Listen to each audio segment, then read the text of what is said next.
Hi, I'm Kate Ward. I'm the author of Wealth, Virtue, and Moral Luck from Georgetown University Press. What motivated this work was the experience of going from Harvard to doing community outreach for a labor union.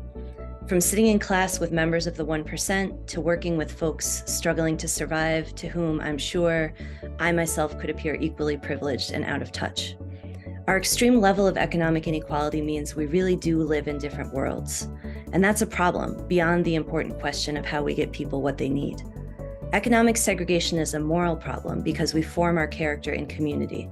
And if our communities are fractured by inequality, we're not having the same experience. In Wealth, Virtue, and Moral Luck, I argue that economic inequality harms moral development for all of us, not just the very wealthy. In unequal societies, those with more than we need and those of us struggling to survive experience radically different treatment by others and opportunities for action. The term for this is moral luck, and these different life circumstances shape our lives as we grow in virtue. Virtues are persistent qualities of character like courage, fidelity, justice, and prudence that help us flourish as humans and live well in the moral life. What I wanted to do was provide a language for thinking about how ordinary people's economic circumstances shape our moral lives. As a Christian, I've always been a little uneasy about the fact that the Bible, our saints, and most of our great thinkers, with extreme consistency, will say that wealth is dangerous to the moral life. And Christians today write that off. We tend to say, hey, I'm not Bill Gates, I'm not Oprah, I'm not wealthy. That trend, that consistent thread in our tradition doesn't apply to me. Well, I argue in the book that wealth is having more than we need, and that having more than we need affects our pursuit of virtue in concrete, specific ways.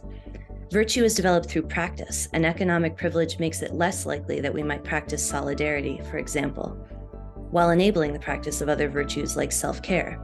I wanted to give folks a concrete, granular account of how the privilege of having more than we need might affect growth in the moral life and what we can do about it. And I wanted to write about the experience of poverty too, which meant it was especially important to consult experts in that experience since I'm not and never have been poor.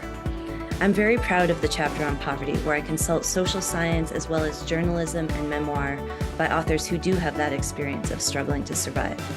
So for example, the author Stephanie Land raised her daughter on food stamps as a single mom, and she wrote about how much it pained her when her daughter went to a birthday party and joyfully reported that she got to have as many berries as she wanted.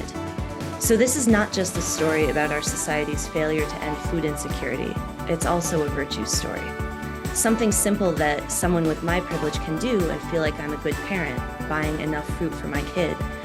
Struggling to survive puts that very simple act of virtue out of reach.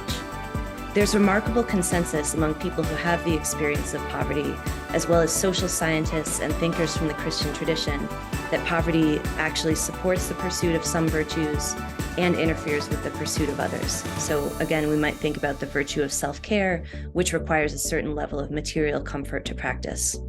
So part of taking the voices of those in poverty seriously, which any Christian ethic should want to do, is to listen to when they say their economic circumstances are harming their flourishing, and that includes growth in the life of virtue as well.